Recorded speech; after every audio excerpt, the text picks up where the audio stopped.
Olá, tô de volta e hoje eu vim para falar com vocês sobre resiliência. Para falar sobre isso, eu gostaria de deixar como base o texto de 2 aos Coríntios, capítulo 11, a partir do verso 24 ao verso 28, que diz assim: Dos judeus, 5 vezes recebi 40 açoites menos um. 3 vezes fui açoitado com varas. 1 vez fui apedrejado.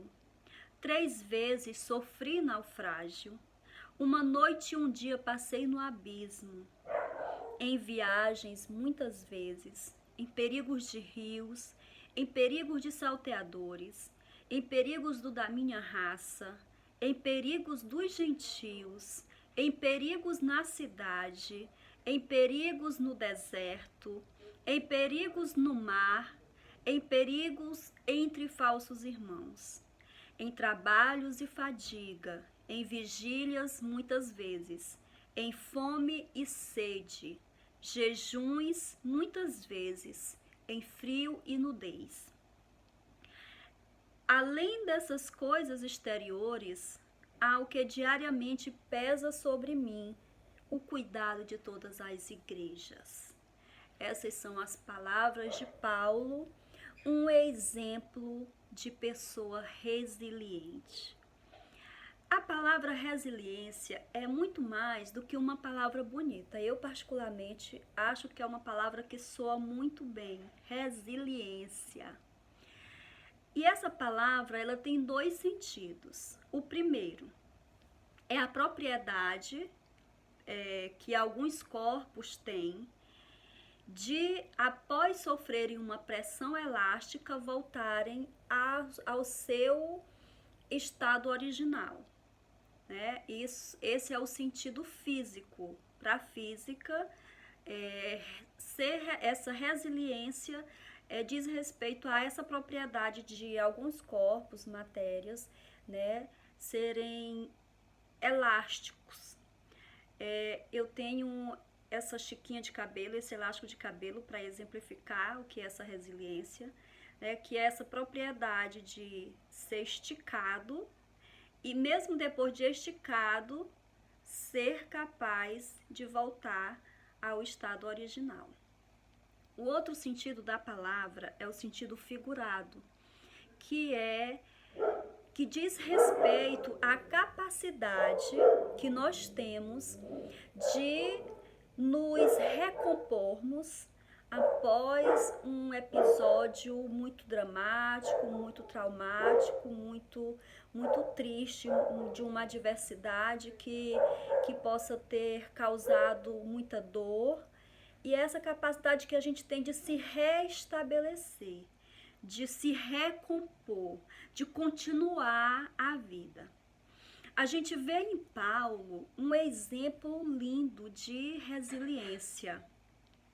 Ele relata nesse texto todo tipo de sofrimento que ele vivenciou e ainda assim ele continuou sendo um homem forte, ele continuou sendo um homem que não se desviou, que não desfocou do seu propósito. Ele passou pela fome, ele viveu a experiência da escassez, ele viveu a experiência da solidão, ele viveu a experiência de ser chicoteado, de ser humilhado, de ser maltratado, de ser perseguido, mas ainda assim Paulo se manteve íntegro enquanto pessoa. Ele não teve o seu caráter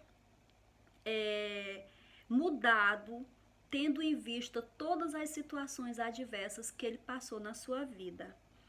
Ao final da carreira de Paulo, ele diz assim: combati o bom combate, guardei a fé, acabei a carreira e guardei a fé. Para nós, muitas vezes não é fácil ser resiliente, mas é necessário nós aprendermos a ser resilientes. porque não são poucas as adversidades que a vida nos impõe a enfrentar.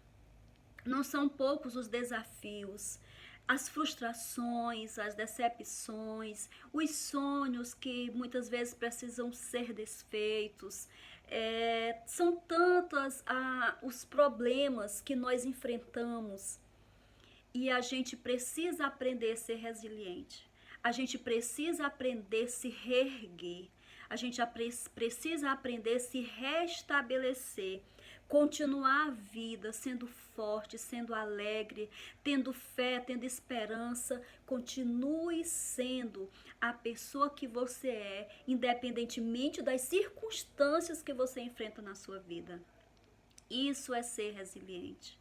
Nós vemos em Jesus um exemplo lindo de alguém que teve uma resiliência extraordinária. O quanto que Jesus foi humilhado, o quanto que Jesus foi confrontado, o quanto que Jesus sofreu, padeceu, ainda sendo o Rei dos Reis, Filho do Senhor dos Exércitos, Filho do Criador de todas as coisas. E ele viveu a pior experiência daquela época, que foi a experiência de morrer na cruz, que era a morte destinada para os piores delinquentes, era a morte para os piores malfeitores. Jesus ele foi trocado por um malfeitor chamado Barrabás. O povo escolheu Barrabás ao invés de Jesus.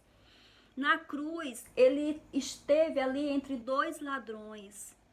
E a morte de cruz era a morte mais humilhante, a mais dolorosa e mais humilhante que alguém poderia suportar. E no final, Jesus, nas suas últimas palavras, ele diz para Deus: Pai, perdoa, porque eles não sabem o que fazem. Isso é ser resiliente. Nós precisamos aprender a resiliência. Nós precisamos ser pessoas resilientes, pessoas capazes de levantar do tombo, sacudir a poeira e continuar. Ser resiliente não significa que você não vai sofrer. Ser resiliente não significa que você será uma pessoa insensível à dor ou ao sofrimento. Ser resiliente não quer dizer que você não possa chorar. Sim, você pode sofrer, você pode chorar, mas você não pode continuar aí. Você não pode estacionar sua vida no sofrimento, no lamento, na lamúria. O que passou, passou, ficou para trás. Serve de experiência. Se reerga, se restabeleça, seja resiliente. E você com certeza vai entender que você é muito mais forte do que você pensa. Você pode sim passar por situações adversas, por situações de grande pressão, de ser repuxado até o máximo que você puder aguentar. Mas acredite, Deus lhe dará condições para que você se restabeleça e permaneça sendo quem você é, ou se não, uma pessoa ainda melhor. Paz e Deus te abençoe. Amém.